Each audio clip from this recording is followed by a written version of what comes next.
سلام خدمت تمامی دوستان عزیز و گرامی. دوستان من امروز میخوام یک چند سوال الگوریتم رو بیام باهاتون کار بکنم. قبل شروع ویدیو ممنون میشم ویدیو رو لایک، سابسکرایب، زنگوله، نظرتون در کامنت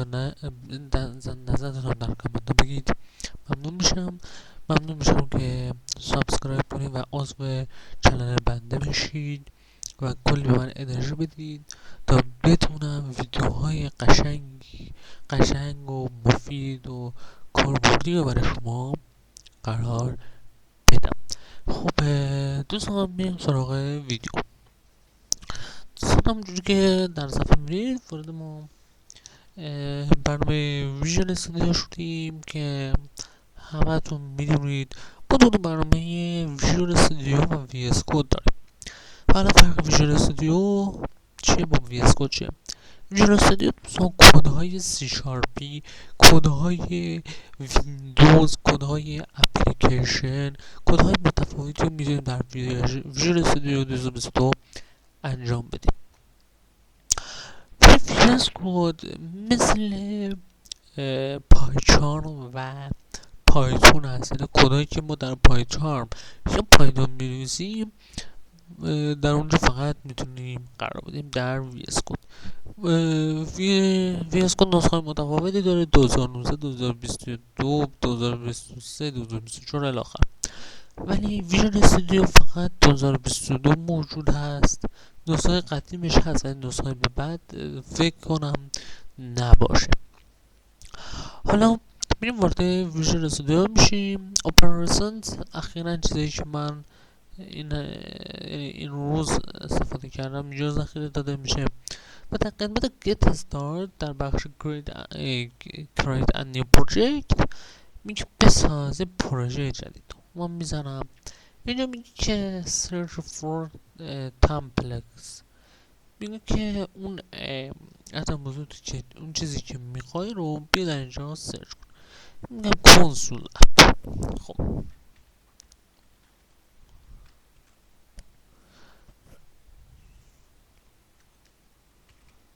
خب دوستان به محض که کنسول اپ رو سرچ میکنم نسخه کنسول اپی رو برای من میاره.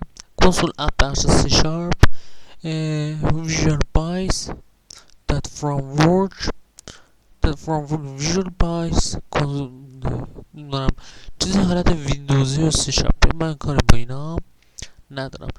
تنها چیزی شما باید انتخاب کنید کنسول اپ دات نت فرام ورک هست، بخش کنسول ویندوز و سی شارپ. من اینو میخوام، اینو میزنم، نکست رو میزنم. project name، location، selection name و from work. خب در این قسمت دقت بکنید اینجا پروژه نیم مثلا من میدم بر فرض مثلا میگم کنسول اسم خودم مثلا هر اسم دلتون بخواد میتونید در اینجا قرار بدید. لوکیشنش هم که تو درایو یکی از دوست هر درایو دوست داشتید بذارید به غیر از درایو سیاه، چون ذخیره که بشه حجم درایو هاردتون پر میشه. حالا این سلیکشن نیم چی هست؟ سلیکشن نیم هر اسمی که دوستان توی پروژه نیم شما بذارید، هر اسمی هر نومی که تو پروژه بذارید توی سلیکشن نیم گذاشته میشه. یعنی مثلا شما من نوشتم کنسول اس اینجا هم توی سلیکشن نیم نمیشه کنسول اس اگه اینو بردارید این گزینه براتون فعال میشه که خودتون میتونید تغییر بدید، ولی من این رو تیک میزنم که play selection and project in the sum destroy، یعنی میگه لطفا تیک بزن که هرچی نیمی تو پروژه نیمی اینجا دادی اینجا همون باشه. from working دو نسخه متفاوتی from working 2 3 3.5 4 7 و 8. من آخرین نسخه‌اش رو میزنم چون آخرین نسخه‌اش در سال ژانویه فکر کنم 2019 به وجود اومد، برای همین روی این من قرار میدم. و کریت رو میزنم و اجازه میدم که وارد ویژوال استودیو همون بخش سی شارپی بشه که بتونم کد بنویسم.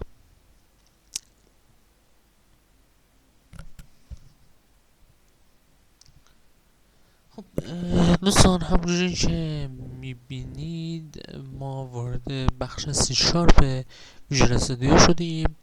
اینجا چیز مختلفی داره که من کار به ایناش ندارم، این خودش دوستان خودکار خودش مینویسه و در این بخش ما میتونیم کد بنویسیم که من الان براتون انجام میدم. دوستان، فرق ویژوال استودیو با الگوریتم چیه؟ ببخشید الگوریتم نه، فلوچارت چیه؟ گفتم توی فلوچارت شما حتما باید یه ورودی تعریفت میکردید، ورودی باید میدادید، انتصاب میدادید، اگر شرطی بود باید لوزی شرطی میذاشتید و خروجی و در نهایت اجرا میکردید. درسته؟ ولی توی بخش سی شارپ به همون ویژوال استودیو اصلا لازم به نمیدونم بنویسید ورودی به فارسی مثل ورودی مساوی فلان، نمیدونم انتصاب تعریف و این حرفا نداره، اصلا همچین چیزی نیست. کدی که ما در سی شارپ می نویسیم و همون ویژوال استودیو داریم می نویسیم با فلوچارتی که قبلا باش کار کردیم فرق زیادی داره. در اونجا خروجی بود، درسته؟ ما خروجی میگرفتیم، مثلا سام خروجی میگرفتیم، اما در سی شارپ کنسول هست. کنسول چیه؟ کنسول یک صفحه ای هست که به کاربر اجازه میده که عدد دلخواهش رو وارد اون کنسول وارد میکنه و نتیجهش رو به ما بده، نتیجهش به اون کاربر بده. اما توی فلوچارت اینجوری نبود. فلوچارت خروجی به ما اجرا میکردیم، میگفتیم مثلا آوتپوت مثلا سام، خروجی سام. اینجوری که میکردی میگفت خروجی سام، میومد جمعه مثلا دوتا عدد رو میگرفت و ما خروجیشو میداد. اما اونجا دیگه نمیتونید مثل سی شارپ بنویسید، کنسول نمیدونم بزنید و اینا اجازه ندارید، چون برنامه فلوچارت با ویژوال استودیو 2022 متفاوته. حالا اینم از تعریف فرق بین ویژوال استودیو و فلوچارت. بریم دو کد رو با هم بنویسیم. خب سوال 23 دوستان، اگر سوال 23 رو دقت بفرمایید اجازه بدهید من این سوالا رو بیارم که شکی نباشه. شما میتونید از سایت پنجه الگوریتم بزنید، پنجه الگوریتم و اول سایتی که براتون باز میشه پنجه الگوریتم نویسید. در این قسمت وقتی وارد بشید اجازه بدید بالا بیاد، از سال اول تا 59 الگوریتمه که اینا به صورت سی شارپ بشن، شما بزنید برای فلوچارت فقط باز میشه. سوال 23 گفته تمام اعداد یک رقمی رو چاپ بکنه. بیاد تمام اعداد یک رقمی رو چیکار کنه؟ برای من نمایش بده. اولین کاری که انجام میدم در این بخش می‌نویسم کنسول. درسته؟ گفتم تعریف کنسول براتون گفتم چی است. کنسول گفتیم همون صفحه‌ای هست که به کاربر اجازه میده که خروجیشو یا عدد مورد نظرش رو داخلش وارد بکنه. کنسول ریت لاین، کنسول ریت داریم، کنسول ریت لاین. حالا فرقش رو بعد بهتون میگم. چرا ما در اینجا کوتیشن میذاریم؟ دوستان اینجا یک کمی مثل فلوچارت تو خروجیش البته. تو خروجی شما اگه مثلا میگفت اگه عدد زوج رو میخواستین حساب بکنید، در خروجی مثلا میخواستین بگید این عدد زوج است، اگه کوتیشن نمیذاشتید فلوچارت بهتون ایراد میگرفت، ارور میداد، براتون اجرا نمیکرد. اینجا به همین صورته. من اگه این کوتیشن رو بردارم و متن مورد نظرمو بزنم 1000 تا ویژوال استودیو به پیشنهاد میده که چی میخوای بزنی، اما نه، شما اگر کوتیشن بذارید حتی اسم کوچیکتون اسم بزرگ بذارید اینا نداره، ولی اگه تو کوتیشن نذارید اسم کوچیک بزنید یه نوع فرق میکنه، اسم بزرگ بزنید چیزای متفاوتی بدون پیشنهاد میکنه. سینگل باشه، سینگل دیجیت نامبرز درسته و دو نقطه. حالا شاید برای شما سوال باشه که چرا اینجا مساوی گذاشته. دوستان وقتی که اجرا بشه نامبرز مساوی دو نقطه عدد مورد نظرم.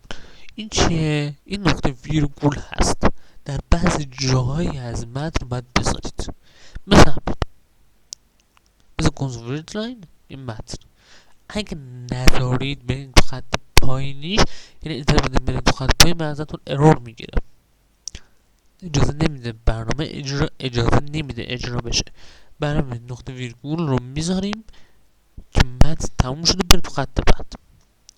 من اینطور میدم ویژوال استودیو دوستان بدون یادم رفت بگم ویژوال استودیو 2022 قابلیت روش مصنوعیه، خودش داره بهتون پیشنهاد میده چی میخوایم بذارید. خب فور شرط توی سی شارپ فور هست، توی فلوچارت هست، به صورت روزی بدون شکل نمایش میده به چه صورتی بنویسید. خب گفته که فور میگم خودش رو به پیشنهاد میده فور اینت تب میدم میگه میگم اگر کمتر مساوی 9 بود بذار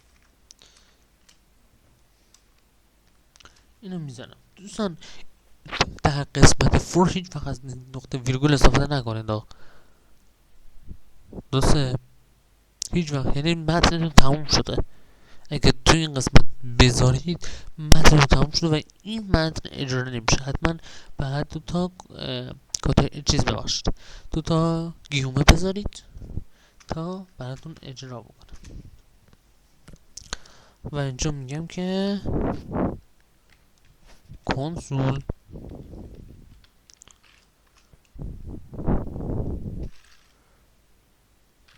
dot readline parenthesis باز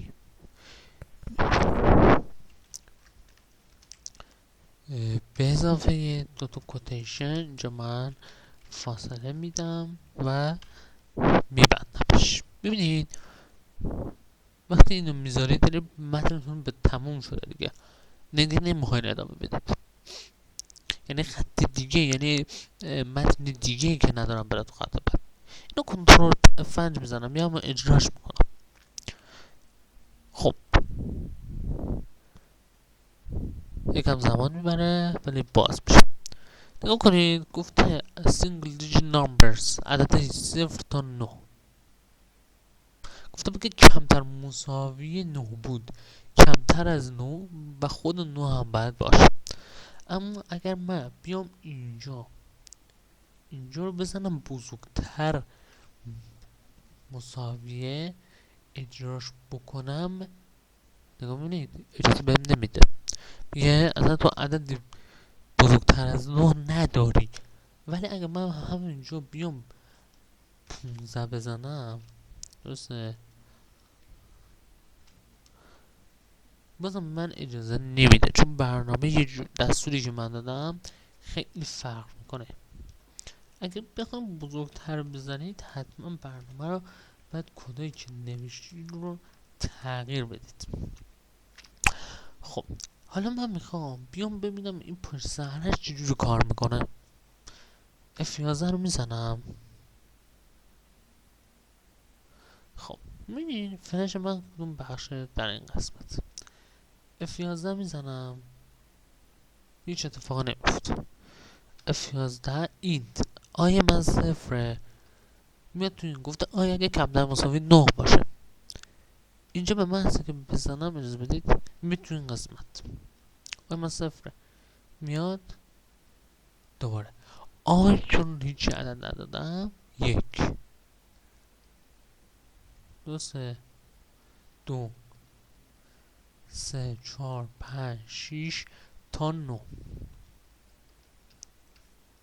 نگاه کنید تا 9. ببینید متن کلا تموم شد. چون من اینجا تعریف کردم گفتم باید کوچکتر مساوی 9 باشه، یعنی به عدد 9 رسیدی دیگه برنامه رو ببند، دیگه کارت تموم شد. دوستان خیلی متشکرم از ویدیو، ممنون که ویدیو رو تماشا میکنید.